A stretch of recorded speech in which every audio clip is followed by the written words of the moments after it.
Megalodon, a super predator that ruled the seas for millions of years. A force of nature unmatched in size, speed, and lethality. But where did it come from? To understand Megalodon's rise, we need to go back. Way back 55 million years ago, in the Paleocene Epoch.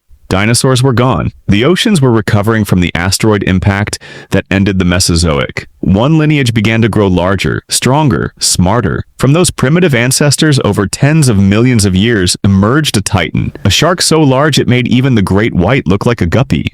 Megalodon likely evolved around 23 million years ago during the early Miocene. It wasn't just a bigger shark, it was something else entirely. A creature honed by evolution to dominate every corner of the open ocean.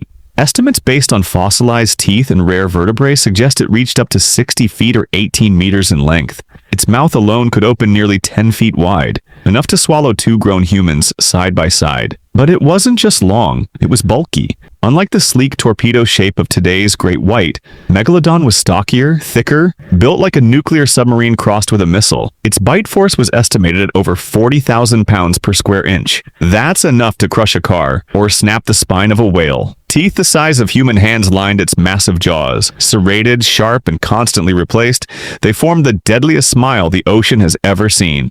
For over 15 million years, Megalodon thrived. It cruised warm, shallow seas, feeding on ancient whales and massive fish. But Earth, as always, was moving. Tectonic plates were shifting, land bridges formed, oceanic pathways closed, and the temperature seas started dropping. We entered the late Miocene roughly 10 million years ago, and the Earth's thermostat turned down. Why? Because Antarctica froze over, locking away moisture as ice. Ocean currents were restructured. CO2 levels began to fall dramatically. By the Pliocene Epoch, around 5 million years ago, ice caps began forming in both hemispheres. Ocean circulation patterns changed. The world began its descent into the ice ages. For a predator built for warm, tropical seas, this was bad news. Megalodon was enormous, but its size came with a cost. Just like a muscle car in a fuel crisis, it burned a lot of energy.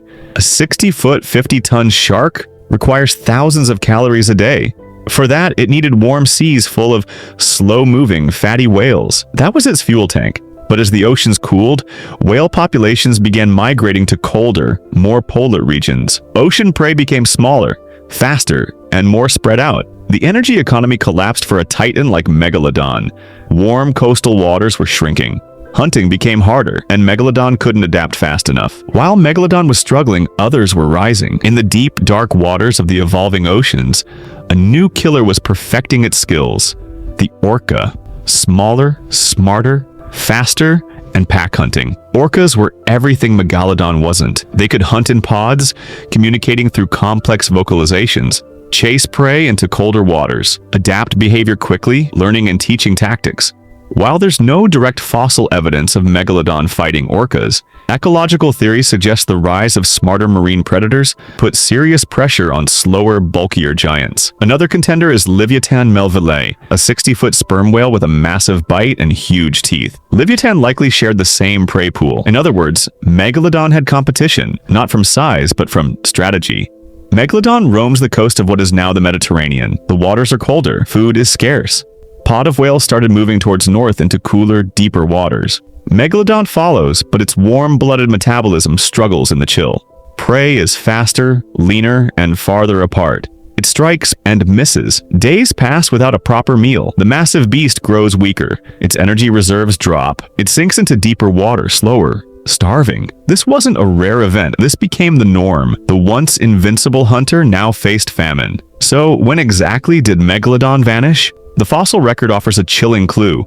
The youngest confirmed. Megalodon teeth are dated to around 2.6 million years ago, right at the beginning of the Pleistocene Epoch, the Ice Age. After that, nothing. No teeth. No vertebrae. No evidence. Science agrees by 2.6 million years ago, the ocean's apex predator was gone. Could Megalodon still be alive today? What does real science say? Some claim it's still out there. Megalodon, the monster alive waiting. But could it be true? Megalodon was declared extinct around 2.6 million years ago, yet the rumors never stopped. In 1875, a supposed fresh Megalodon tooth was dredged up by the HMS Challenger. Scientists argued over whether it was recent or fossilized. In the 1900s, stories from fishermen spread, enormous shadows, unidentifiable bites, and massive fins. Modern pop culture took it further. Fake documentary claimed Megalodon still roams the deep. Some cryptid hunters insist the shark lives in the Mariana Trench beyond human reach. Maybe these claims are real because the ocean is massive. Over 80% remains unexplored. It seems like the perfect hiding place for a prehistoric shark, right? But here's what people forget. We may not have mapped the ocean floor completely, but we know what lives in the water. We track whale migration routes, global fishing patterns, submarine sonar, underwater seismic sensors, deep-sea ecosystems. If a 60-foot predator was swimming around, feeding on whales and massive prey, we would know. Just like we track blue whales, giant squid, and orcas, we would detect a megalodon. First, the facts. Deep-sea ecosystems are low in food. There are no large, slow-moving prey down there. The water is near freezing and oxygen poor. Megalodon was likely mesothermic, partially warm-blooded, and built for warm, shallow seas. It hunted near the surface, not 10,000 feet down. Even today's great whites struggle with cold, deep environments. A creature Megalodon's size couldn't survive long without constant large meals. It couldn't hibernate. It couldn't go undetected. It couldn't hide for millions of years in deep water without leaving a trace.